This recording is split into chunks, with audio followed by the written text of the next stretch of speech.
नमस्कार दोस्तों। आज मैं आपको शेयर बाजार के कुछ टिप्स दूंगा।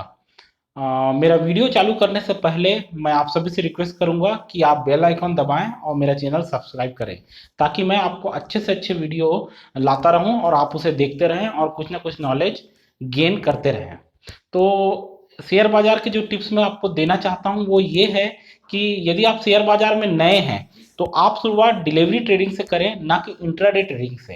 अब चूंकि आपने शेयर बाजार में कदम रख दिया है तो आपको मालूम होगा कि इंट्राडे ट्रेडिंग क्या है और डिलीवरी ट्रेडिंग क्या है। अपने अनुभव के आधार पर मैं ये कह रहा हूँ कि यदि आप डिलीवरी ट्रेडिंग करते हैं तो आपको कम से कम नुकसान होगा, क्योंकि क्या होता है कि इंट्राडे ट्रेडिंग में कंपनियां और ऑपरेटर्स आपको अधिक से अधिक लेवरेज देते हैं, मार्जिन देते हैं। एक एक तरीके से आपको लालच दिया जाता है कि आप ज़्यादा से ज़्यादा पैसा लगाएं और लंबी बड़ी ट्रेड लें। उसमें फायदा तो हो सकता है अगर आपने अच्छा ट्रेड लिया है, सोच समझ के लिया है, लेकिन अगर नुकसान होगा तो बहुत ज़्यादा नुकसान होता है और ये अच्छा खासा होता है।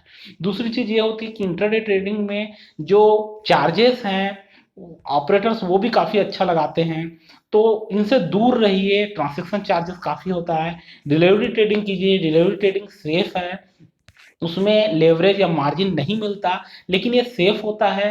अच्छे तरीके से देख के बढ़िया कंपनियों के शेयर में आप पैसा लगाइए। ये एक प्रकार से ट्रेडिंग ना होकर निवेश होता है, और अगर उस समय शेयर की कीमत बढ़ जाती है तो जाहिर सी बात है आप बेच के निकल सकते हैं, आपको फायदा होगा। लेकिन अगर किसी कारणवश शेयर की कीमत नीचे चली जाती है तब भी डरने की कोई बात नहीं है, नुकसान का कोई चक्कर नहीं है। आप रुके, कुछ दिनों तक रहने दें उसे अपने डीमेट अकाउंट में, और जब मार्केट संभल जाए, सुधर जाए, कीमत अच्छी हो जाए, ठीक आपको आपके आशा के अनुरूप लाभ देने लगे, तब आप उसे बेचकर निकल जाएं। तो डिलीवरी ट्रेडिंग इंट्राडे ट्रेडिंग से बहुत अच्छा है। और एक फायदे की बात और है डिलीवरी ट्रेडिंग में कि इसमें क्या होता है कि अगर आप कुछ खास कंपनियों में निवेश करते हैं, डिलीवरी ट्रेडिंग करते हैं, जैसे लार्ज कैप की कंपनियां हैं, बड़ी कंपनियां हैं, आईटी की, बैंकिंग की और पब्लिक सेक्टर की कंपनियां, तो उसमें आपको डिविडेंड भी मिलता है क्वार्टरली, एनुअली। ये कंपनियां डिविडेंड भी देती है, वो भी एक फायदे का सौदा है। दूसरा, इंट्राडे ट्रेडिंग में आपको डिविडेंड या ऐसा कुछ नहीं मिलेगा, क्योंकि आपको ये ट्रेडिंग उसी दिन कंप्लीट करनी होती है। यानी आपने बाय किया है तो आपको उसी दिन सेल करना पड़ेगा, सेल किया है तो आपको उसी दिन बाय करना पड़ेगा। तो ये एक बहुत बड़ा अंतर है डिलीवरी और इंट्राडे ट्रेडिंग में। दूसरी मेरी ये सलाह होगी दोस्तों कि आप ट्रेडिंग कर रहे हैं तो पेनी स्टॉक से दूर रहें। अब पेनी स्टॉक क्या है, इसका कॉन्सेप्ट क्या है? तो कुछ लोग कहते हैं कि 50 रुपए से कम का शेयर पेनी स्टॉक है, कुछ कहते हैं 10 रुपए से कम का शेयर पेनी स्टॉक है। मेरे हिसाब से जो मैं समझ पा रहा हूँ कि ये सब कहना सही है, लेकिन मेरा विचार ये है कि वो सारी कंपनियों के शेयर, जो छोटी कंपनियों के शेयर हैं, जिनकी कीमत बहुत कम है, जिनका मार्केट में वैल्यूएशन बहुत कम है, कीमत 5 रुपये, 5 पैसे, 10 पैसे, 25 पैसे, 30 पैसे, 1 रुपये, 2 रुपये, 3 रुपये, ऐसा कुछ है।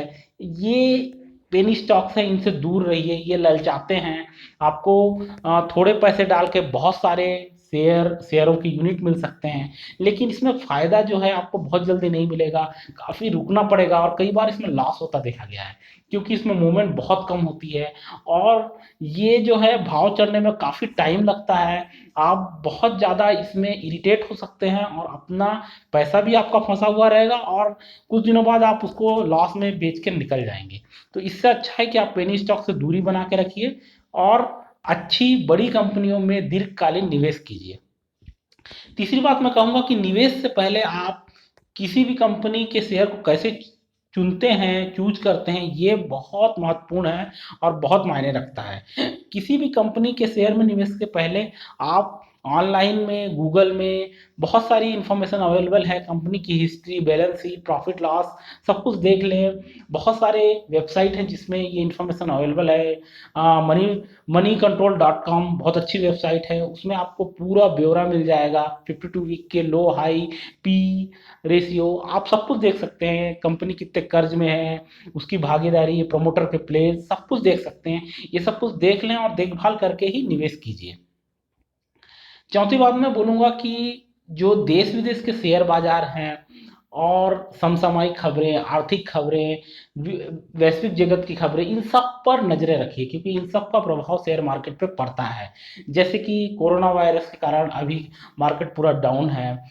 एशियन बाजार में कुछ हो गया, मार्केट डाउन हो जाएगा। कहीं किसी बैंक में फ्रॉड हो गया या किसी प्रकार की कोई अन्य घटना हो गई, प्राकृतिक आपदा हो गई, सबका प्रभाव मार्केट पे पड़ता रहता है। इसी के कारण शेयरों की कीमत अप या डाउन होती रहती है। तो आप अगर शेयर मार्केट में पैसा लगा रहे हैं, अपनी हार्ड अर्निंग मनी लगा रहे हैं, तो एक पैनी नज़र इन चीज़ों पर भी रखिए। कहने का मतलब ये है कि आप डेली सीएनबीसी आवाज़, जी न्यूज़ और जो इस तरीके के न्यूज़पेपर हैं जो शेयर मार्केट से संबंधित या समसामयिक खबरें बताते हैं, उन पर आप नज़रें बनाए रखिए और देखते रहिए। तभी जाकर आप निवेश करेंगे तो आपके लिए अच्छा होगा, लाभकारी होगा। पांचवी और आखिरी बात जो मैं आपको कहना चाहूँगा वो ये है कि शेयर मार्केट में निवेश आप अपने जोखिम पर अपने पैसों से ही करें। मतलब ये है कि उधार के पैसे, दोस्तों से लिए पैसे या लोन वाले पैसे, ये सब पैसे आप शेयर मार्केट में मत लगाएं। काफ़ी जोखिम भरा हो सकता है ये पैसा। अगर आपने सही तरीके से लगाया है, सही कंपनियों पे लगाया है, तो हो सकता है कि आप बहुत ही क्विक प्रॉफिट ले लें, बहुत लाभ कमाएं। लेकिन ये भी संभव है और 90% एक चांसेस है कि आप अपना सारा पैसा गंवा दें।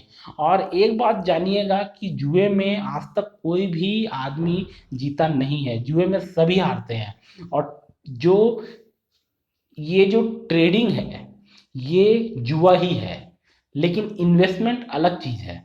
इसीलिए मैं कहता हूं कि दीर्घकालीन निवेश कीजिए, डिलीवरी ट्रेडिंग कीजिए, न कि इंट्राडे ट्रेडिंग। ट्रेडिंग शब्द से ही दूर रहिए। तो ये जोखिम भरा हो सकता है, इसलिए मेरा कहना ये होगा कि निवेश अपने जोखिम से, अपने पैसों से कीजिए, क्योंकि मैंने कई लोगों को शेयर मार्केट में पैसा खोते और बर्बाद होते हुए देखा है। ओके दोस्तों, बाय बाय, धन्यवाद। मैं ऐसे ही वीडियो लाता रहूँगा। आप अपना प्यार बनाए रखें।